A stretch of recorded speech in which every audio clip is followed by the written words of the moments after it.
En el video anterior, nosotros discutíamos las habilidades que el profesional de sistemas moderno debe de tener para trabajar en analítica de datos.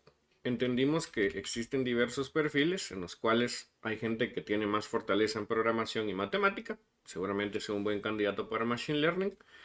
Hay gente que tiene habilidades en programación e inteligencia de negocios, encuentra rápido las métricas que les puede servir para toma de decisiones, ese puede ser un buen ingeniero de datos. O hay gente que sabe de mates, sabe de estadística, sabe de inteligencia de negocios, pero no le gusta la programación, puede ser analítica. La combinación de estos tres perfiles entonces se conoce como Data Science. Data Science en general es un área que deriva en el análisis de datos para que los negocios tomen ventaja de él. Y es por eso entonces que muchas veces se le conoce como también inteligencia de negocios. La inteligencia de negocios es la reunión de todos aquellos métodos, procesos y tecnologías y herramientas que me pueden servir para establecer métricas, encontrar valor en mis datos a través del procesamiento de la información.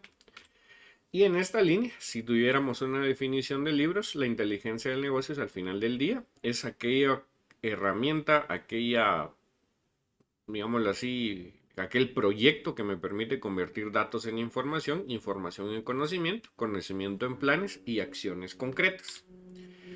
Y la inteligencia de negocios yo la puedo dividir por décadas. La primera forma que nosotros tuvimos de inteligencia de negocios, que se observó principalmente en los años de 1980, en la década del 80, fue la aparición de los sistemas de soporte de decisiones. Tenemos que recordar que la computación moderna y sobre todo la computación commodity en las empresas inició por ahí de los años 50, 60 y se consolidó principalmente en los 70 y 80.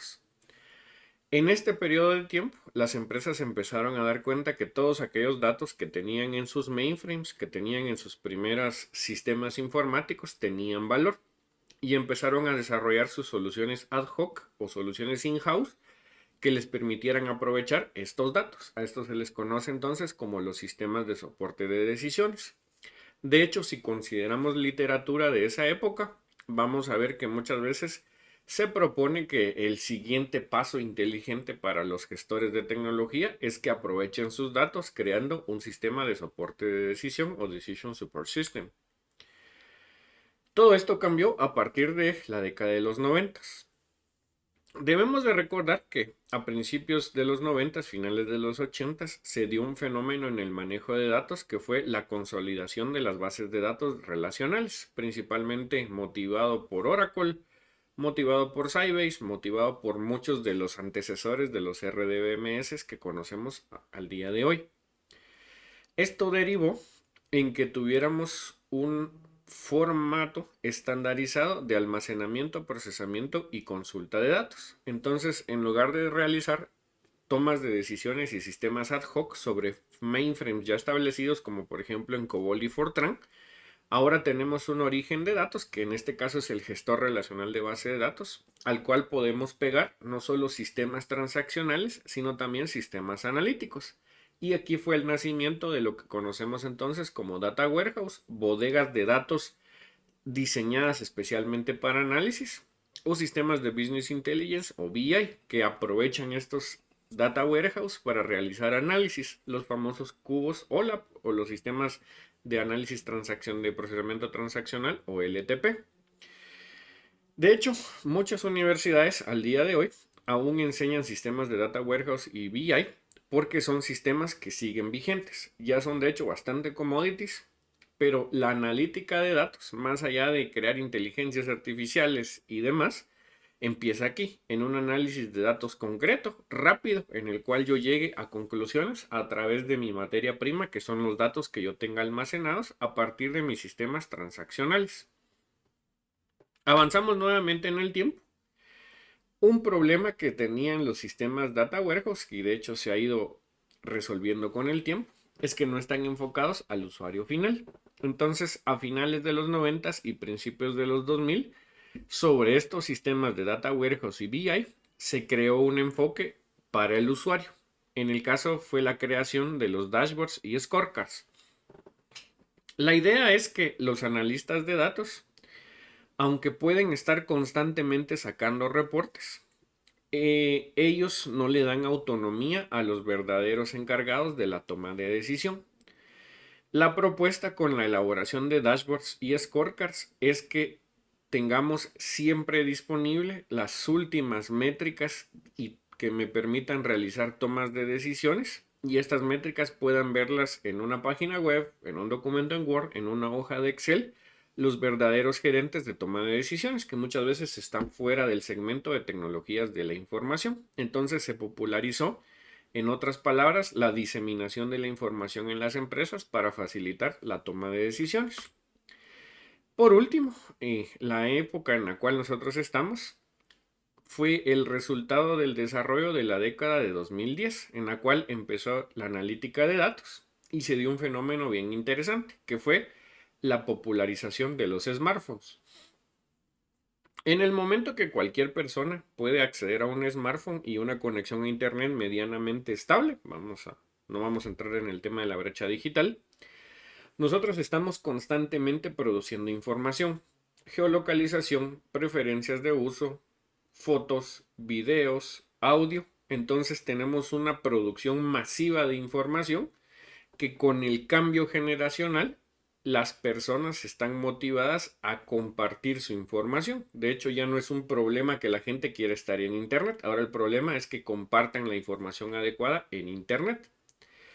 En línea con eso, nació el nuevo término de Big Data, que no es más que la recolección de distintas fuentes de datos en distinto formato. Algo que caracterizó a las décadas de 80, 90 y los 2000 es que estos eran ámbitos eminentemente empresariales donde lo que yo más procesaba eran datos, datos en texto. Por lo tanto, el salto a Big Data es cuando yo tengo fuentes de datos heterogéneas en el cual yo necesito la velocidad de procesamiento que generalmente es en tiempo real, y nosotros también necesitamos verificar la veracidad de los datos, lo cual desencadenó cosas como Mobile Business Intelligence y trajo de vuelta muchos algoritmos que se desarrollaron en los años 60, 70, 80 y 90 en la forma de Machine Learning, que resulta que sí eran abordajes viables, solamente que no teníamos ni el poder de cómputo ni la cantidad de datos apropiada que nos llevara a conclusiones. Entonces fue un resurgir del data science y al día de hoy pues es un área bastante popular que está llegando a nuevos horizontes. Y probablemente en una próxima actualización de estos slides hablemos ya de qué fue lo que pasó en la década de los 2020.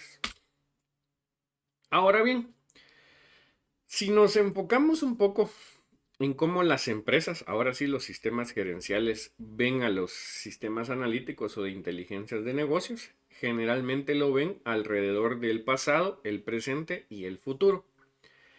Si la pregunta que nosotros queremos responder es ¿qué pasó en mi empresa y por qué las cosas están sucediendo? Esa es una pregunta del pasado.